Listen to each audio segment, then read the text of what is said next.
strangest thing happened. So I'm right opposite Safaricom Center, which is the provider of my network service, and the network completely disappears. So we are further on, and now I have network. It's the most ridiculous thing, and it would be nice if a Safaricom person explained what that's about. It's ridiculous.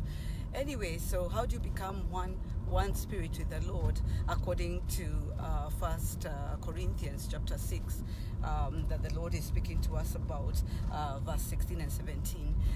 The Lord is talking to us about, this is about worship. Okay, so the one thing that makes us very, very close to the Spirit of God, according to 1 Corinthians chapter 6, verse 17, is actually worship. If you read the Bible, worship is really not a song, okay? Worship is not a song.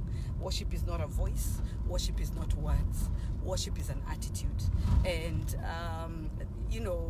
for me, I think I've understood this more as I've watched worshipers, that whenever their attitude goes off, the anointing in their voices disappears, and I wish worshipers would begin to understand this. Worship is an attitude. You can have an amazing voice, but even though someone hears your amazing voice, there's no presence.